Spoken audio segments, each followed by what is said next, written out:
नमस्कार, ज्ञान गंगा में पुनः आपका स्वागत। शास्त्र चर्चा के क्रम में आज हम विदुर नीति से एक श्लोक लेंगे और देखते हैं कि महात्मा विदुर ने इसमें हमें क्या संदेश दिया है। तो ये है विदुर नीति से श्लोक संख्या 6। देखते हैं इसमें क्या कहा गया है। नाक्रोशी स्यान्नावमानी परस्य मित्रदोही नोत नीचोपसेवी न चाभिमानी न च हीनव्रतो रुक्षाम वाचम रुषतिम वर्जयीत।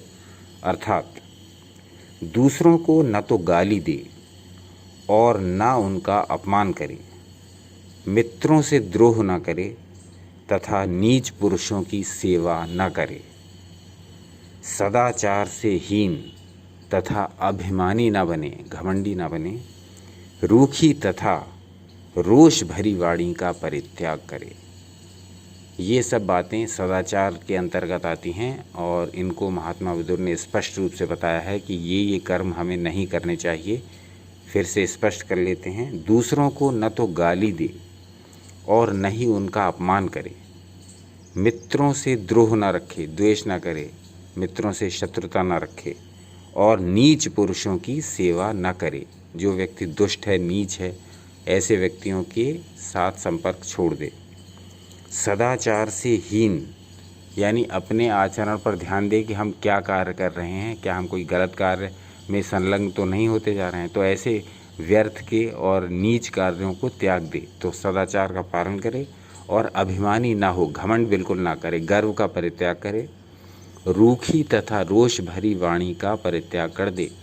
आपको चाहिए कि जब भी आप अपनी वाणी का प्रयोग करें तो उसमें से रूखापन और उसमें से गुस्सा, क्रोध निकाल दें।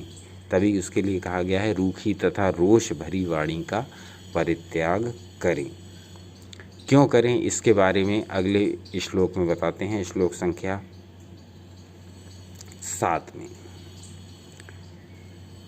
मर्मान्यस्थीन हृदयं तथा सून रुक्षावाचो निर्दहन्तीह पुंसाम तस्मादवाचमुशतीं रुक्षरूपां धर्मारामो नित्यशो वर्जयीत। अर्थात इस जगत में रूखी बातें मनुष्यों के मर्म स्थान, हड्डी, हृदय तथा प्राणों को दग्ध करती रहती हैं। अर्थात जो आप वाणी बोलते हैं, यदि आपकी वाणी इतनी ज़्यादा विषैली है, इतनी ज़्यादा तीखी है और इतनी ज़्यादा व्यंग्य से भरी हुई है, तो वो व्यक्ति के अंतरतल तक उसको फील होगा। आप उसके लिए जो भी कह रहे होंगे वो उसको बहुत अंदर तक अनुभव होगा। इसीलिए धर्मानुरागी पुरुष जलाने वाली रूखी वाणी को सदा के लिए परित्याग कर दे। आप किसी के लिए इतने बुरे वचन कभी ना बोलें कि वो व्यक्ति उसके अंदर तक प्रहार कर जाएं और उसको पीड़ा से भर दें। तो इस प्रकार के वचनों का परित्याग करने के लिए महात्मा विदुर ने स्पष्ट संदेश दिया है। जब भी वाणी बोलें तो बड़ा सोच समझकर हम किसके लिए क्या कह रहे हैं। वाणी के ही संबंध में आगे कहते हैं,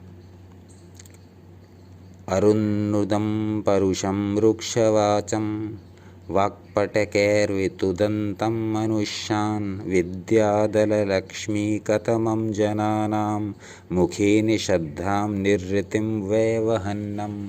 अर्थात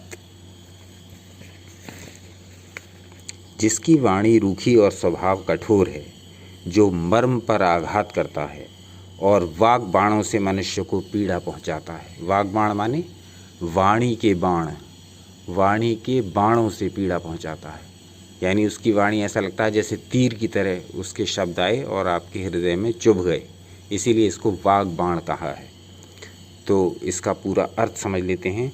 जिसकी वाणी रूखी और स्वभाव कठोर है, जो मर्म पर आघात करता है और वाग बाणों से मनुष्य को पीड़ा पहुंचाता है, उसे ऐसा समझना चाहिए कि वह मनुष्यों में महादरिद्र है और वह अपने मुख में दरिद्रता अथवा मौत को बांधे हुए ढो रहा है।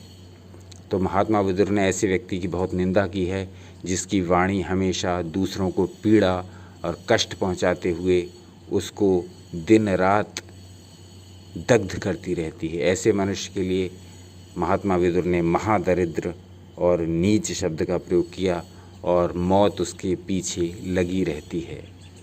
तो इस प्रकार से महात्मा विदुर ने इन 3 श्लोकों में हमें स्पष्ट संदेश ये दे दिया है कि जब भी हम अपनी वाणी का प्रयोग करें तो बड़ा सोच समझ कर करें, क्योंकि यही वाणी दूसरे मनुष्य के अंतरतल तक को प्रभावित करती है। तो इस प्रकार से और बहुत ज्ञानवर्धक बातें प्राचीन संस्कृत साहित्य से आपके समक्ष निरंतर लाते हैं और लाते रहेंगे।